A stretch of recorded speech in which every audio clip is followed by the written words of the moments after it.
Welcome y'all to my YouTube channel.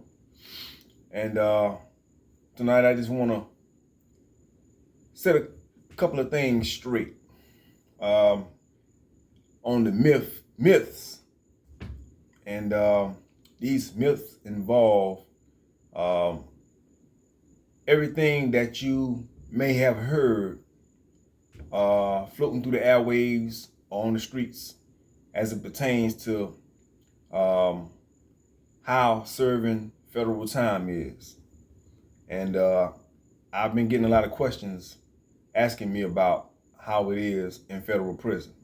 I was in the federal penitentiary the entire time up until right before I was released from prison. I was in the penitentiary right next to maximum security. And part of the reason was because I had gun cases, robbery, and some violence in my previous record. So, and I stayed in trouble a lot in the beginning of my prison sentence. You know, I felt like I had something to prove. You know, I was still young, going in there at 19, not knowing anything. I was hot-headed, so got into a lot of fights, situations, you know, and came to the aid to a lot of homeboys. And I've been all over. I was traveling everywhere. I went from South Carolina prisons. I went to Virginia prisons. I went to Pennsylvania prisons. Went to California prisons. I went to Louisiana prisons. Went to Florence, Colorado prison. And went to Coleman, Florida. And that's pretty much it. I bounced around the entire 22 years, getting in trouble a lot, you know, but nothing I'm proud of, but that's the reality of my past. And like I said, once again, I just want to put a couple of things straight as it pertains to the myths. People hear about how good it is when it comes down to the living in prison. The living conditions is harsh in the federal penitentiary where I was living. You know, you don't have any. They took the washing machines and the dryers. They took those. They start taking those back in 2014. They pretty much don't wipe. Before I left, no prison, no penitentiaries and the medium security prisons didn't have washing machines and dryers. And the microwaves as well. So that was the only thing that we had to use to make our food, make little setups or whatever we was making. And so what the dudes did in there, you know, we got to come up with ways. You know, they took the microwaves. You know, we used to make pizzas. We used to make all kind of setups that anything you can think of. We used to make it. And so we use the bottom bunk because it's all steel. We scrape all the paint off of it, clean it up real good, sterilize it, and we cook on the bottom bunk. We put heat up under the bunk.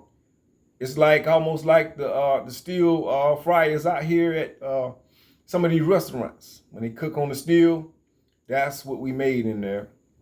And sometimes we'll create crock pots. We used to make crock pots out of these, get these brand new buckets, and we cut them in half, about that size right there. And we put, you know, hot grease in it, olive oil, or sometimes, you know, water or whatever. And we'll fry, you know, whether it's burritos, whatever it is. We dump chicken in there, fish in there. And that's how we had to make it after they took the microwaves. And so that you hear about it being sweet like steak and lobster and all the, you know, good eating. Nah. Maybe back in the 60s and the 70s, maybe they was eating back then, but from the 90s on up, when I was there wasn't no good eating in the federal prison system. And gang activities is at an all-time high. It's every kind of gang you can think of: the Bloods, the Crips, the Vice Lords, the GDs, the Rolling 60s, the Black Hand, every kind of Mexican gang you can think of, the Dirty White Boys. I mean, the list goes on and on. So, and if you're not in the game, you have to belong to somebody. You know what I'm saying? There's no way around it. Either you're going to belong in the gang, you're going to be on Christian time, you're going to be on Muslim time, you're going to be with the Muslims, or you're going to be with your homeboys that's from your state, where you from. And that's where I ended up at, with my homeboys from South Carolina, and we rode together. You know what I'm saying? Like that right there. And some prisons, the further you go out on the West Coast, you know, by me being from South Carolina, the further you go on the West Coast, it's the South states stick together. You know what I'm saying? Like when I was in California, all the South states, it was South Carolina, North Carolina, Florida, Georgia, Louisiana, Alabama, Texas. All of the South states stuck together on the West Coast. And that's just how it is. So you with somebody, you know what I'm saying? Or you just gonna stay in lockup all the time. That's just the way it goes. I don't care what you think in your mind. That's the way it is in the federal penitentiary. So they no longer sell cigarettes, Black and Milds, all that been going back in the year 2000, and I think it was 2003 or 4, somewhere around up in there. They stopped selling cigarettes and Black and Milds in the federal prison system. There's no swimming pools. There's no golf courts. There's no all that stuff that they say that they had in the federal penitentiaries. So there you have it. You know, there's your Mythbusters. If you have any more, make a comment on my YouTube page.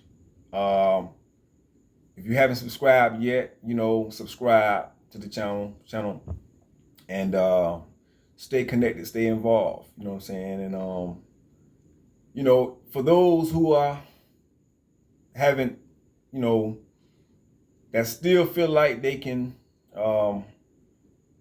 continue to, how can I say it? Those who feel like they can continue to throw rocks at the penitentiary or whatever.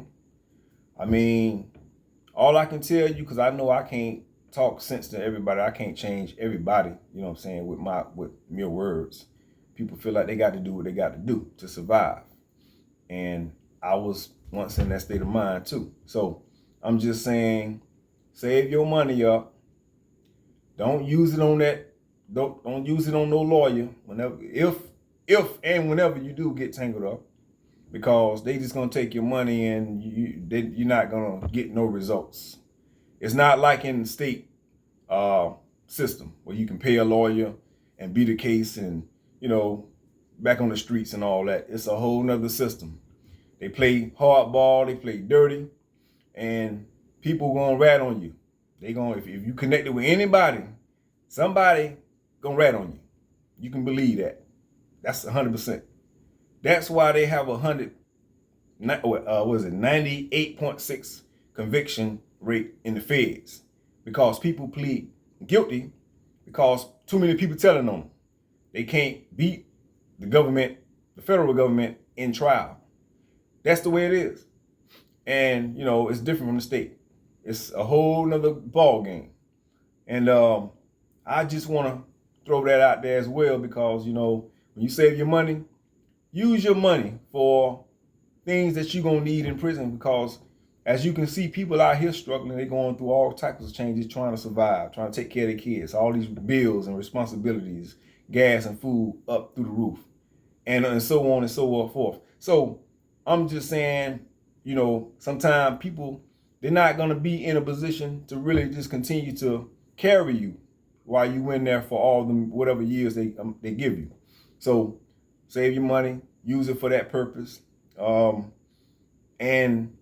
when you get in there, mind your own business. If you know, for those who happen to get in there, you know, mind your business. You know, get educated on the things that you need to get educated on. You know, grow. You know what I'm saying? Develop, you know, a whole nother frame of mind figure out your skill traits. Get educated, and just stay focused. You know what I'm saying? Because you gotta look at what what your plans is when you get out of there, and how you gonna move your life forward. You know what I'm saying? I'm just speaking in general, to those who are still, doing whatever they feel like they need to do to get by and survive in life. You know what I'm saying? If they ever catch up with you, I'm giving you the roadmap, the blueprint, some jewels, some nuggets, some things to grow on, to stick in your mind, just in case that happens, and you can remember this video and be like, Duke told me so. All right. So that's what, I feel like is necessary. You know what I'm saying? Because nobody didn't tell me.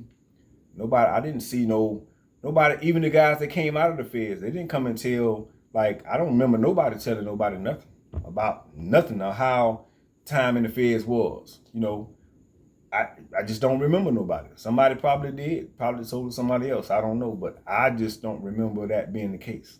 And now that we have access to the internet, social media, all of the things that we can forewarn people and connect, you know what I'm saying, no matter what part of the world you in. So there you have it. You know what I'm saying? Like I said, once again, you have any questions about federal time, the feds, or if you've been currently charged with a federal crime or whatever, I used to do law work too. So I'm very knowledgeable. I was a jailhouse lawyer / paralegal.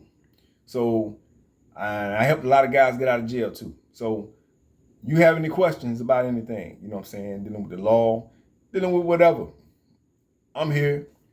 Tap in, and I will get with you, answer your question. And that's what it is. So I appreciate y'all staying tuned, supporting me on my music career, you know what I'm saying? Tapping in with everything I got going on. And I really, really appreciate it. It means a lot to me. Thank y'all. Stay tuned. Keep showing up. I'm going to keep showing up. Much respect. Duke Boy.